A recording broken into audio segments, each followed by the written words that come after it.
70-80च्या दशकातल्या सिनेमांमध्ये दोन भावांच्या फॅमिली ड्रामाचे अनेक सिनेमे आले। त्यात आधी दोन भावांचं प्रेम, पुढे त्यांच्यातला संघर्ष आणि क्लायमॅक्सला कुटुंबावर आलेलं संकट दूर करण्यासाठी पुन्हा दोघं एकत्र यायचे। त्या सिनेमांमध्ये आपण असंही बघायचो की हे दोन्ही भाऊ एकत्र येऊन शत्रूला चितपट करायचे आणि सिनेमा ब्लॉकबस्टर ठरायचा। आणि पडद्यावरची हीच कहाणी, फिल्मी कहाणी महाराष्ट्राच्या राजकारणात रिअल घडतेय। महाराष्ट्रातल्या सगळ्यात मोठ्या राजकीय कुटुंबात, अर्थात ठाकरे कुटुंबात। आणि आज तो दिवस आला, कारण आज मुंबईमध्ये उद्धव ठाकरे आणि राज ठाकरे यांच्यामधली 2 दशकांची दिवार ही कोसळून पडली, गळून पडली। मेरे पास क्या है इथपासून सुरू झालेला संघर्ष मेरे पास मेरा भाई है इथपर्यंत पोहोचला। ठाकरे बंधू एकत्र येणार का, या बहुचर्चित बहुप्रतीक्षित प्रश्नाचं उत्तर महाराष्ट्राला त्यांनी एकत्र येऊन दिलं। 2 दशकांचा वेळ लागला, पण त्यासाठी 2 दशकांचा दुरावा या एका गळाभेटीनं दूर झाला। ठाकरे मराठीसाठी एकत्र आले आणि पुढेही एकत्र राहू असं सांगून गेले। राजकीय उलथापालथीने खरं तर गेल्या काही वर्षांमध्ये आपण सातत्याने बघतोय महाराष्ट्राला दोन भावांची ही भेट मात्र सुखावून गेली। आणि ज्या ठाकरेंच्या एका आदेशावर वाटेल ते करायला तयार असलेल्या मराठी माणसाच्या मनात कुटुंबातल्या भाऊबंदकीची ही सल जी होती ती आज संपली। पण शेवटी हे राजकारण आहे आणि राजकारणात फक्त भावना नसते, तिथे प्रॅक्टिकल व्हावं लागतं, तिथे गणित असतं, तिथे रसायनशास्त्र असतं, तिथे भौतिकशास्त्र असतं आणि असतो बुद्धिबळाचा पट सुद्धा। आणि हाच पट आता मांडला गेलाय। त्या पटावर ठाकरेंनी बलाढ्य महायुतीला आज आव्हान दिलेलं आहे। तर त्यामध्ये अनेक खेळाही खेळल्या जातील। त्यामुळे ठाकरेंच्या आव्हानाचे दूरगामी परिणाम हे महाराष्ट्राच्या राजकारणावरती आपल्याला कसे झालेले पाहायला मिळतील। ही मराठीच्या मुद्द्यावरची एक क्षणिक एकी आहे की महाराष्ट्राच्या राजकारणाचा नवा अध्याय आहे? प्रश्न अनेक आहेत, नवा पर्याय आहेत का हे? त्या प्रत्येक कंगोऱ्याची आज आपल्याला चर्चा करायची आहे। ठाकरेंचं आव्हान आणि ही महाचर्चा। पण बघूया आज घडलं काय।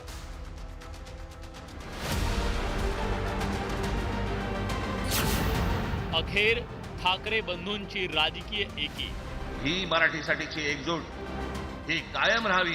शिवसेना म्हणजे आता राज मी तुला समाजा सोबतच घेतो, कारण आपण तेव्हा एकत्रच होतो, आता सुद्धा पुढे एकत्र चाललेलो आहोत। 20 वर्षांनी उद्धव राज एकाच मंचावर। सन्माननीय उद्धव ठाकरे, सन्माननीय राज ठाकरे। मराठीच्या मुद्द्यावर ठाकरेंचा एल्गार। आम्ही शांत आहोत याचा अर्थ गांडू नाही आहोत।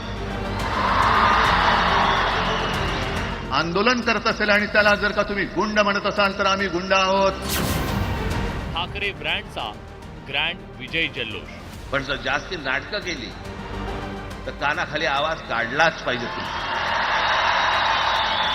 काही जण म्हणतात की यांचा मराठीचा नाही, महापालिकेचा आहे। अरे नुसता महापालिकेचा नाही, तर आमच्या महाराष्ट्राचा आहे। आम्ही महाराष्ट्र सुद्धा काबीज करू। महाराष्ट्राच्या राजकीय इतिहासात नोंद होणारी ही भेट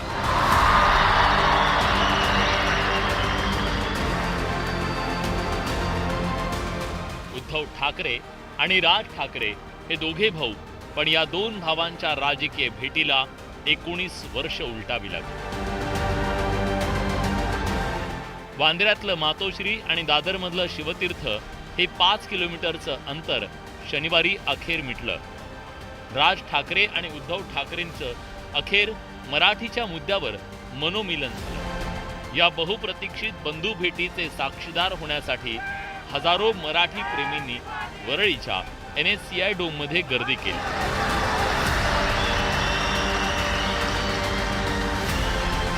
सरकारच्या त्रिभाषा सूत्राविरोधात एल्गार पुकारणाऱ्या ठाकरे बंधूंच्या रेट्यानं त्रिभाषेचे दोन्ही GR सरकारला रद्द करावे लागले। याचाच विजय जल्लोष करत ठाकरेंनी एकत्र येत ठाकरे ब्रँडचा नारा बुलंद केला। बाकी सगळ्या युत्या आघाड्या सगळ्या कुठच्याही गोष्टी होत राहतील। महाराष्ट्र, मराठी माणूस, मराठी भाषा याच्यावर तडजोड होणार नाही, कोणत्याही परिस्थितीत होणार नाही। याच्या पुढे देखील तुम्ही सर्वांनी सावध असणं पण गरजेचं आहे आणि सतर्क असणं पण तेवढंच गरजेचं आहे। कारण आता जर का डोळे उघडले नाही तर पुन्हा कधी उघडण्याची वेळ येणार नाही, कायमचे मिटून जातील। आत्ताच डोळे उघडा, आत्ताच जागे व्हा।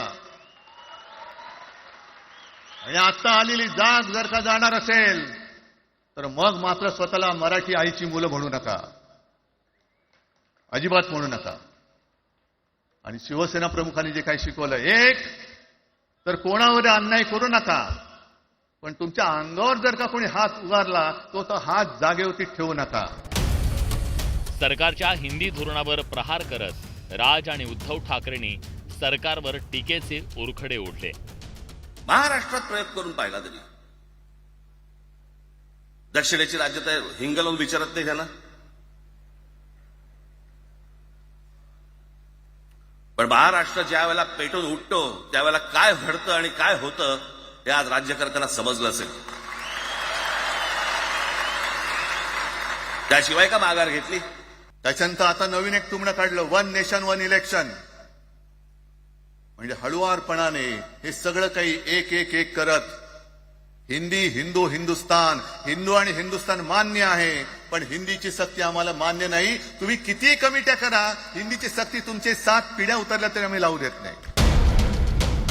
तब्बल 20 वर्षांच्या प्रतीक्षेनंतर मराठीच्या प्रश्नावर दोन्ही ठाकरे बंधू एकत्र आले. एकत्र येताना दोघा भावांनी फडणवीसांना चिमटे काढल्याचं पाहायला मिळालं.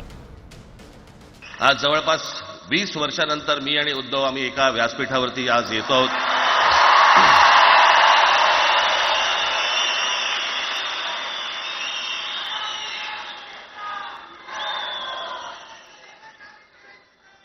जे माननीय बाळासाहेबांना जमलं नाही, जे अनेकांना जमलं नाही, आम्हाला दोघांना एकत्र आणायचं, ते देवेंद्र फडणवीसला जमलं. की आमच्या दोघांमध्ये जो काही अंतरपाठ होता तो अनाजी पंतांनी दूर केला.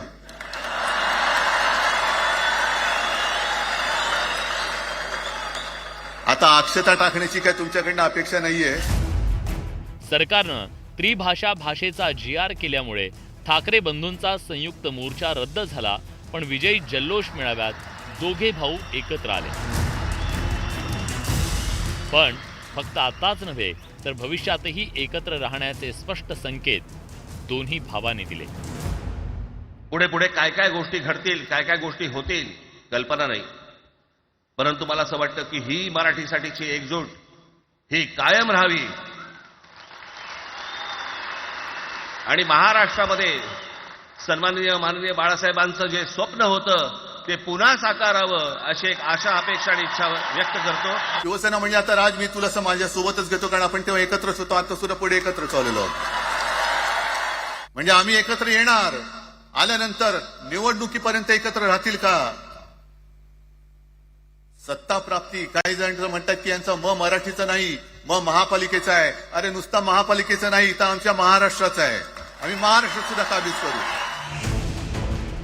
तब्बल 20 वर्षानंतर उद्धव आणि राज ठाकरे राजकीयदृष्ट्या एकत्र आल्यानं ठाकरे ब्रँडला उभारी मिळाल्याचं पाहायला मिळालं. बाळासाहेबांच्या समक्ष जे घडलं नाही ते घडल्यानं लाखो शिवसैनिकांची इच्छा पूर्ण झाली. या एकीनं शिवसैनिक आणि मनसैनिकांसह मराठी प्रेमींमध्ये उत्साह संचारला. पण मराठीच्या मुद्द्यावर झालेली ही एकजूट आता राजकीय युतीत परावर्तित होणार का, याकडे सगळ्यांचं लक्ष लागलंय. ठाकरेंमध्ये राजकीय एकी झाली तर आगामी निवडणुकांमध्ये सत्ताधाऱ्यांसाठी एक मोठं आव्हान असेल यात शंका नाही. शरद जाधव, न्यूज 18 लोकमत, मुंबई.